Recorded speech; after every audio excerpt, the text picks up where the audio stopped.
Quando nós vemos uma situação em que o profeta Samuel, ele estava com muita pena de Saul. Essa é a palavra mais, ele fala agora, muita pena, porque Saul havia sido rejeitado pelo Senhor.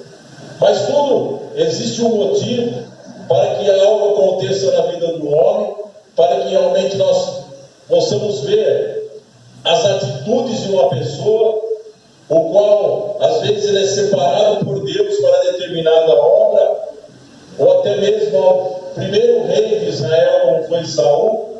Mas a palavra do Senhor, ela é poderosa, ela é eficaz.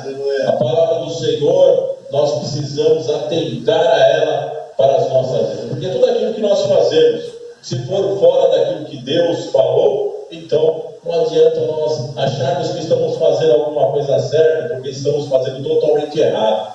Mas se nós ouvirmos a voz do Senhor e atentarmos às suas palavras e obedecer a palavra do Senhor, então Deus jamais nos rejeitará, mas a bênção do Senhor estará sobre a nossa casa todos os dias da nossa vida. Amém? Glória a Deus. Vejamos o que aconteceu na vida de Saul.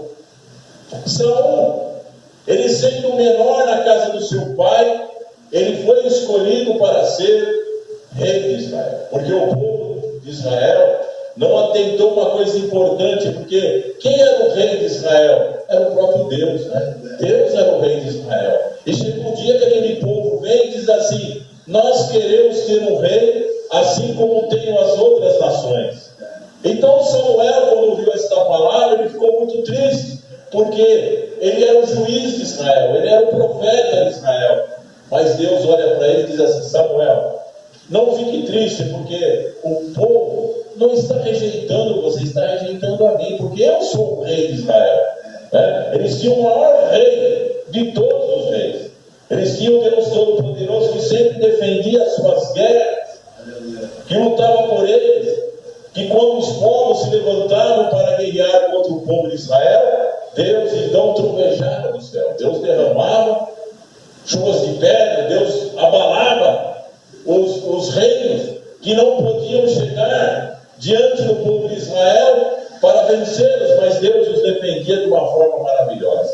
Mas às vezes eles começavam a olhar assim: olha, puxa vida, o reinado tal tem um rei, veja, até os filisteus têm rei, os amonitas, tantos têm reis, e nós não temos nenhum rei.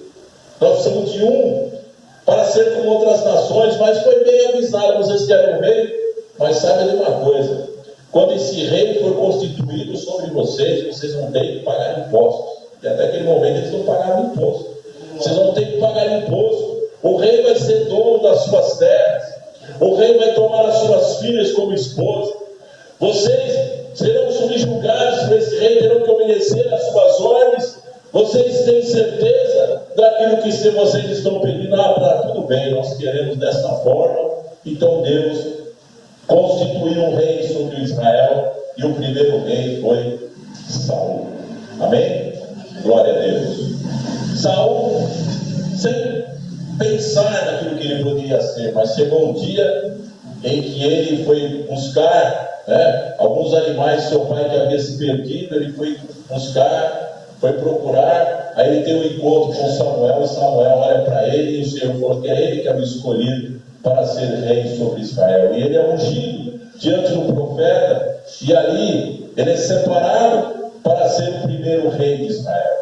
Mas isso não significava que ele deveria agir conforme a sua vontade, mas ele tinha que ouvir as palavras do Senhor para que ele pudesse obedecer e fazer segundo aquilo que Deus havia designado. Porque se ele agisse daquela forma, certamente o seu reinado perpetuaria em Israel, a sua casa seria perpétua diante de Israel, Deus ia confirmar o seu reino diante do seu povo. Mas isso não aconteceu na vida deste homem. Mas ele muitas vezes se precipitou e não ouvir a voz do Senhor, e não obedecer segundo a sua vontade. Deus não mudou as suas leis, Deus não mudou a sua forma de operar no meio do seu povo, eles tinham que obedecer a palavra do Senhor. E chegou um dia em que os filhos de Israel estavam sendo cercados pelos filisteus. Então Samuel tinha que vir para sacrificar ao Senhor, para que realmente o Senhor recebesse aquela oferta, para que os filhos de Israel tivessem vitória sobre os seus inimigos.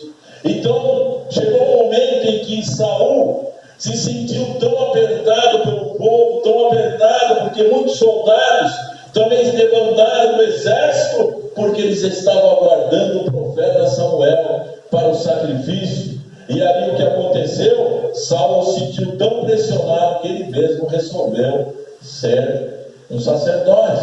Ele disse: não, Samuel está demorando muito para vir, traga aqui os animais, eu mesmo vou sacrificar o Senhor. Sendo que somente os sacerdotes e os levitas poderiam fazer esse ato. Samuel era o sacerdote diante de Deus, era o profeta, era o juiz, ele ia fazer aquele sacrifício. Mas Saul, com medo do povo, sentindo-se pressionado por aquela situação, ele resolveu tomar o lugar de sacerdote. Então o que ele fez?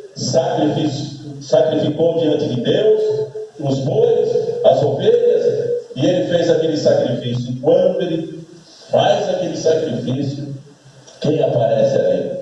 O profeta Samuel. E Samuel diz: olha, Samuel, Deus hoje ia confirmar o teu reino para sempre, Israel. Mas por causa da sua desobediência, porque você não deu ouvido à voz do Senhor, mas tomou uma posição que não era de direito, porque ele queria ser rei, queria também ser sacerdote. Ele achou que aquilo ia que agradava o povo por causa daquele sacrifício, para ter a vitória sobre os filisteus e ia resolver toda aquela situação, mas não. A partir daquele momento, Deus falou através da boca do profeta: olha, Saul, Deus já tem separado aquele que é segundo o seu coração. Deus já escolheu outro para governar no seu lugar. Ah, mas eu fiz por causa do povo, né? Ah, mas eu fiz porque estava sendo pressionado. Mas não é a sua função realizar esta obra. Isso é para apenas os sacerdotes, e você tomou o lugar de sacerdote. Deus deu a vitória ao povo de Israel, deu a Cristo.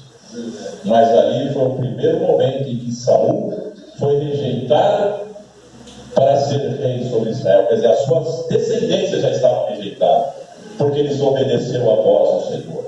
Deus, ele sempre procurou ser zeloso para com o seu povo. Quando Israel estava saindo do Egito, o que aconteceu?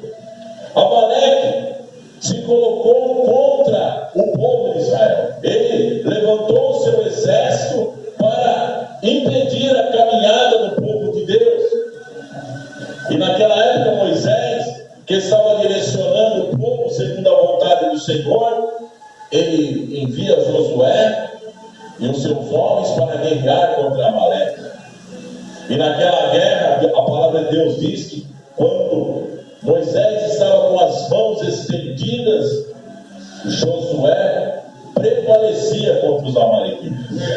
Mas como Moisés estava já velho, estava cansado, tem hora que as suas mãos, ele não conseguia segurar ela estendida, baixava a mão porque estava cansado. E aí Amaleque prevalecia contra Israel, porque a bênção estava na vida de Moisés. Ele tinha o poder de Deus, a habilidade, ele estendia as mãos e vencia. Mas a Bíblia diz que Arão e Hur, que eram sacerdotes, na presença do Senhor, colocaram uma pedra e sentaram Moisés sobre aquela pedra, e cada um segurou no braço de Moisés. Arão segura no braço direito, Hur segura no braço esquerdo, e Moisés fica com as mãos estendidas. E os filhos de Israel, através de Josué e seus homens, venceram Amaleque.